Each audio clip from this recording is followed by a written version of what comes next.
Ok, bienvenue encore, chers frères congolais, vous qui êtes animés par le sang patriotique, vous qui avez vos aïeux enterrés au pays là-bas. Nous savons tous que notre mère patrie est malade aujourd'hui et tous les Congolais ressortissants de par le monde sont appelés aujourd'hui à intervenir. Alors, nous sommes ici à la 4e vidéo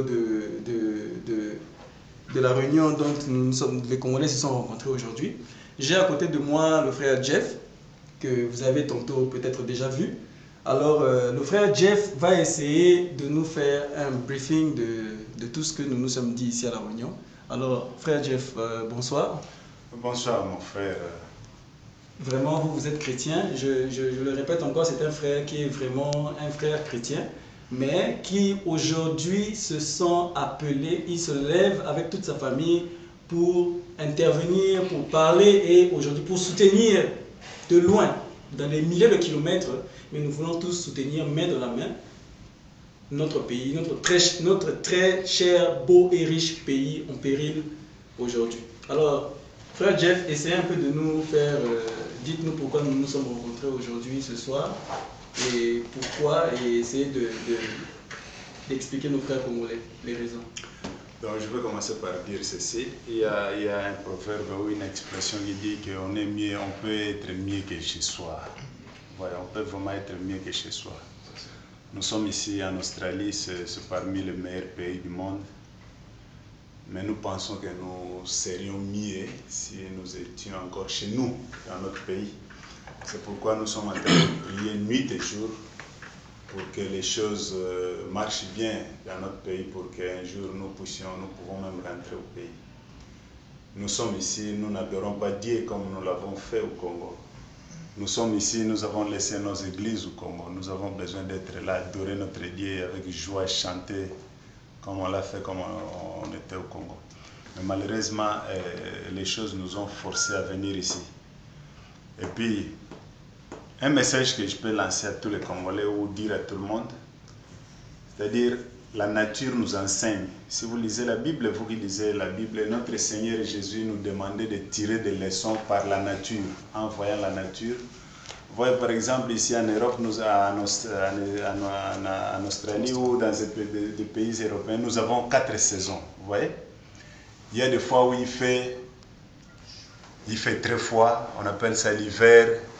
Il y a des saisons qu'on appelle des spring, et puis il y a des winter.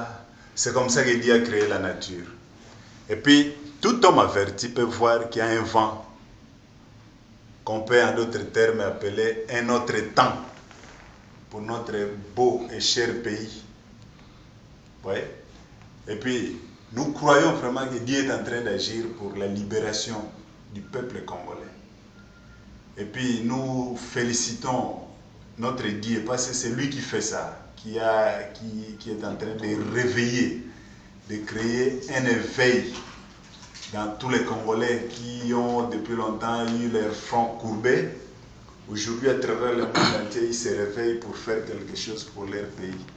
Et puis, je peux vraiment vous rassurer, que le Congo est en train d'entrer dans un autre temps, que personne ne sera stoppé. C'est la liberté du Congo. Bientôt, nous verrons les Congos libres, nous verrons ces femmes-là violées, toutes les blessures que nous avons dans nos cœurs. Nous verrons toutes nos blessures-là être pensées, être consolées. Nous serons dans la joie bientôt. Et peut-être certains d'entre nous auront même le plaisir de retourner au pays. Et puis, je dis ceci à toutes les personnes qui essayent de contrecarrer, de combattre et tout ça. Nous ne combattons pas les hommes. Nous ne combattons pas des individus.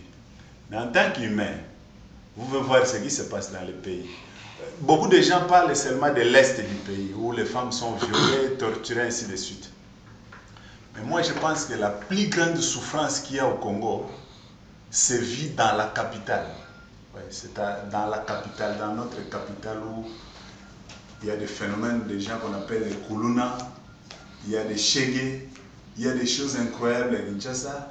Il n'y a pas de l'eau, il n'y a pas d'électricité, il n'y a vraiment rien. Donc c'est tout le Congo qui est affecté, il n'y a pas que l'Est du Congo. c'est tout. Dans la capitale du Congo, c'est la misère comme ça. Une fois, je voyais un enfant de 9 ans qui nourrit sa famille en vendant seulement les sachets d'eau.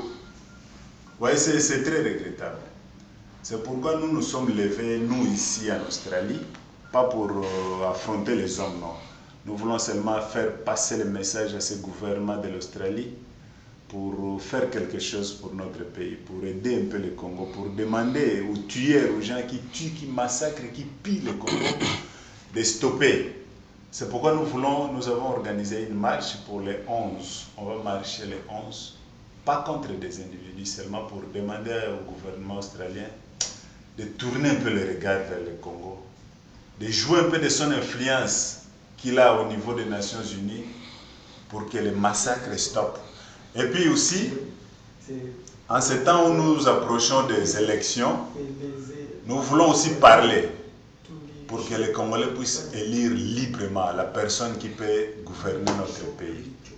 Donc c'est ça notre message. À toutes les personnes qui essayent de combattre, qui vont propager de fausses nouvelles, ils partent dans des maisons de Congolais pour dire oh non, ne faites pas ceci. Je peux vous rassurer que vous allez travailler pour rien, vous allez travailler en vain. Car c'est un vent qui est en train de souffler. Nous sommes en train d'entrer dans un autre temps, dans un autre ère. Donc inutile de combattre cela. C'est un vent, nous croyons que ça vient de Dieu. Et puis vous pouvez voir un exemple, partout ce vent-là a soufflé, ça aboutit à la réussite. Positivité. À la positivité. Ça n'a pas échoué nulle part. Nulle part. Vous pouvez voir l'exemple du président Kadhafi qui a essayé de résister contre ce vent-là, mais ça finit. Ouais. Et puis c'est ce vent-là qui va frapper aussi le Congo. Il n'y aura personne pour stopper ça. Et puis toutes les personnes qui essaieront de contredire ou de contrecarrer, ils vont tomber. On peut vous le rassurer. Donc nous remercions Dieu. Nous n'attribuons pas ça aux hommes. Nous n'attribuons pas ça même à nos propres efforts.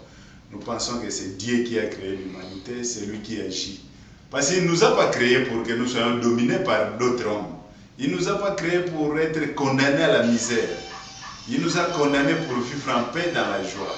Et puis l'air a sonné, je pense que c'est le vent de Dieu qui souffle. Malheur à toute personne qui va essayer de contrecarrer ça. Donc c'est ça le message que j'ai pour mes frères et pour tout le monde. Merci beaucoup vraiment frère Jeff pour votre intervention. Alors nous avons tous compris que le message de la marche c'est un message de paix, c'est pour les femmes violées. Vraiment merci encore frère Jeff pour votre intervention et nous aurons encore le réel plaisir de nous revoir. Merci, courage et que Dieu vous bénisse. Merci beaucoup.